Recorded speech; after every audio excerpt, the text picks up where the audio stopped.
This is a pool table. It has 6 pockets and it's twice as long as it is wide. There are 15 colored and numbered balls and 1 cue ball. Generally, the goal of any game in pool is to pocket an object ball by striking it with the cue ball, which is struck by a cue stick. A cue stick is typically 57 to 59 inches and typically weighs between 17 to 20 ounces. If you have to pick out a cue at a bar, first look for one that has a decent tip shaped between a diamond and nickel's diameter, and then find one that is straight. Now it's time to play, but first you'll need to know how to hold the cue. Catch this. That's pretty much how you'll want to hold the cue. Not too tight and not too light. Thumb pointed down, arm rests in a straight line perpendicular to the ground. Rest the cue on a bridge that you form with your hand. Thumb against your pointer finger and the cue rests in the V shape that is formed. Or make a circle with the 2 fingers, press it against your middle finger, and the cue goes through the top hole. Spread your fingers out for stability and bend your knuckles to lift the bridge up and down. Place the bridge 8 to 10 inches away from the cue ball.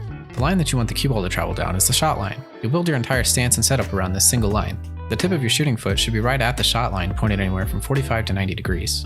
Spread your feet out at least 1 shoulder's width apart and place your other foot at least 1 foot's distance away from, but parallel to the shot line. Once you get down, the bridge, cue, entire shooting arm, tip of your shooting foot, and center of vision should all be on the shot line. Make sure the cue is as level as possible. You shouldn't be more than an inch away from the rail on the majority of shots.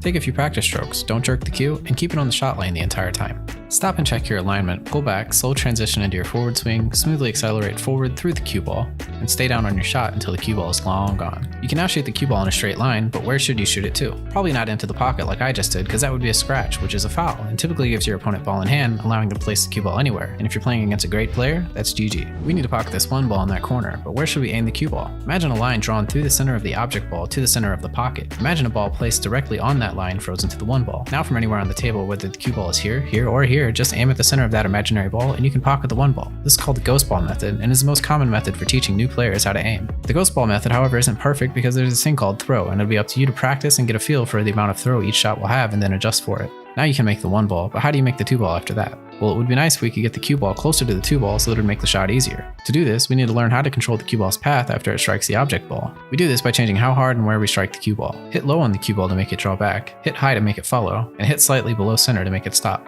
If you have an angle on your shot, the cue ball will travel down the tangent line after it strikes the object ball. The tangent line is perpendicular to the aiming line and starts at the center of the cue ball at contact with the object ball. It starts off on that path and will stay on it unless the cue ball has top or bottom spin. Top pushes the cue ball in front of the tangent line, and bottom draws it back away from the tangent line.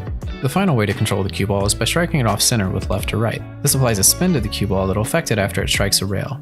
Next up is banks and kicks. A general rule of thumb for these shots is that at medium speed with no spin, a ball will bounce off a rail at about the same angle that it came into the rail at. All you have to do is divide the distance between the intended target and aim for the halfway point.